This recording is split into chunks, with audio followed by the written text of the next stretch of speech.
Hello guys, it's Jill again. I want to tell you about the coral reefs of Mauritius, which is in the middle of the Mascarene Plateau. Take a look at this map. It shows you where Mauritius is and where the rest of the Indian Ocean is, and Mauritius is the largest oceanographic state. We have an enormous variety of corals here, and we are in the perfect coral belt for the continuous survival of coral. Worldwide, everybody's fighting to save the reefs, but in Mauritius, our water temperature is low enough for coral to survive.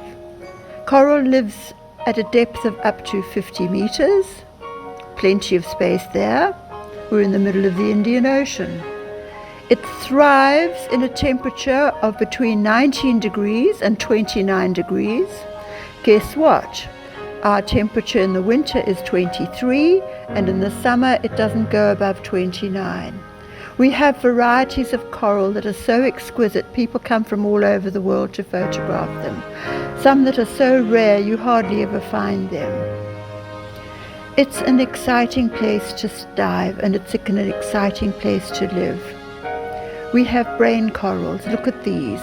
It takes them thousands of years to evolve. They're very hard, Porites corals, and we find them in profusion in Mauritius because they're tough. To survive the middle of the Indian Ocean, you've got to be tough.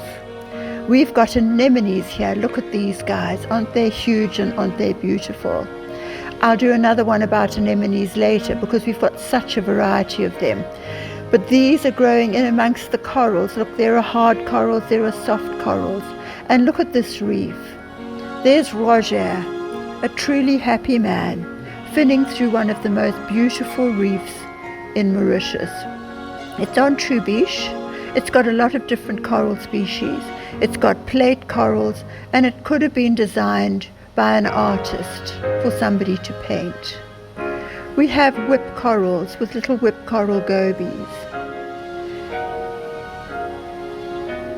The variety here is absolutely endless. Look at these Mauritian clownfish. They've got babies. They lay eggs underneath the anemones, and when the eggs hatch, they seem to look after them.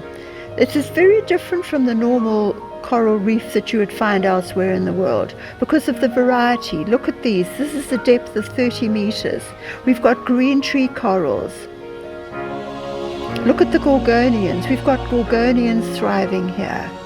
And here is a completely dead coral which is suddenly regenerating with a whole batch of soft corals. Isn't it exquisite? Fish hiding underneath, hoping nobody will spot them, right in the middle of a desert. This is one of our wrecks. Wherever there's a wreck, there are fish, and there are soft corals because they're the ones that arrive first. Look at these, aren't they beautiful? Acropora corals. Look at this. This is a yellow coral with a crinoid clinging to it. These crinoids are so quaint that you can pull them off and they wriggle and squiggle. And here we have a crab hiding underneath a leather coral. This is at night. Soft coral again with a brain coral. And this one is a mushroom coral, and it's spawning. It's having eggs. Look at it. It's suddenly come awake. They normally just lie there doing nothing, and suddenly this one has come awake and he's spawning. This one is a finger coral. And inside I found 3 different species of crab. Think about a coral reef. It's like a garden in the middle of the ocean, like the rainforest. It's cared for by the fish and the crabs and the shrimps. It's nourished and protected. They feed on each other. They provide each other with food. They're a complete entity existing in the middle of the ocean. And this is one of the world's most unique coral reefs because it is untouched. It cannot ever be bleached. It is too cold.